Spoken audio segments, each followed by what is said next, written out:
Now I've got some super bad news. All of my viewers would know that pretty much my favourite fish in the world is a Maori wrasse, and for many years I wanted to get a Maori wrasse, but a Maori wrasse is very hard to get in Australia due to CITES, and the only way you can get them is really for public education and display. So because I do my shark feeding shows and we have a whole lot of families that come down and check out our shark feeding shows, after many years of requesting, I managed to get what's literally my dream fish, which is a Maori wrasse, Napoleon Maori wrasse. And so I had this animal for about a year, and his personality was starting to come out. He got to about 4 foot long. He was a spectacular animal. And believe it or not, I was offered $50,000 by 2 people to actually buy this fish. So for a collector with a big tank, this is a spectacular animal. Now, just to be very clear, under no circumstance did I ever intend on selling this animal, because once again, this animal is like a dream animal for me. In the year that I had it, it grew super fast, and it was just really the closest thing that you could get to a dog in a fish tank.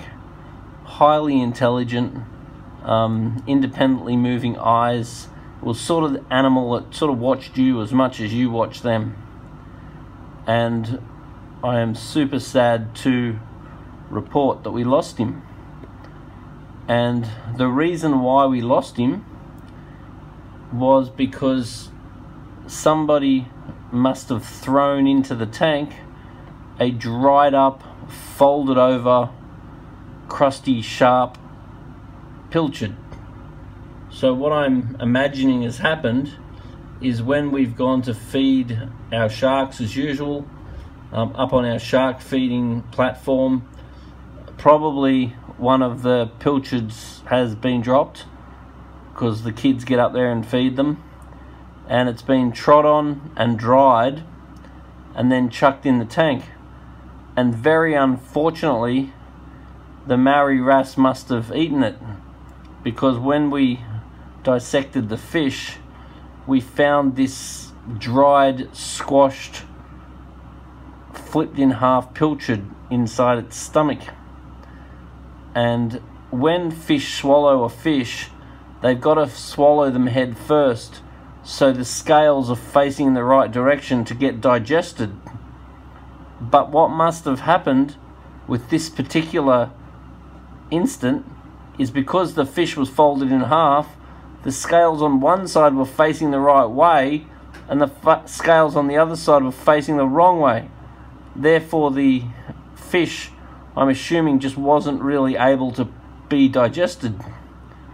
Now, for a couple of days after he must have eaten it, and there must have been gases and so forth being released, he was sort of kept going to the top as if he was sort of bobbing, or he was having trouble being buoyant. And then when I'd walk over to him, he'd swim off as if it was totally normal. So I just didn't know what was going on. And then one morning, we unfortunately lost him.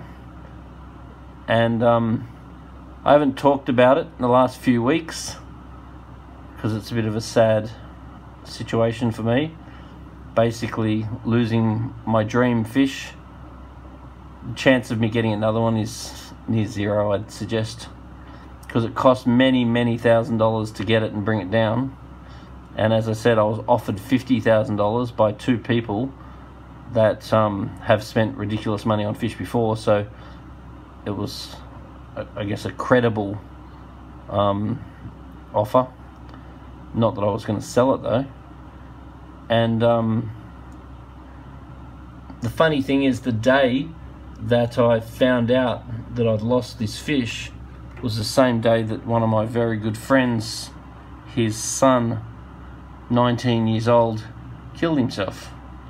So that on that particular day, losing a fish really seemed pretty insignificant compared to what my friend was going through. So yeah, sometimes life doesn't work out. Put your comments down the bottom. Tell me what you think.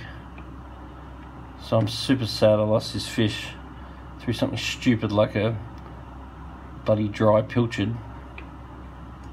And yeah, so now when I think of this fish, obviously I get sad, but I get sadder thinking about my mate's son. I just can't imagine that. Terrible.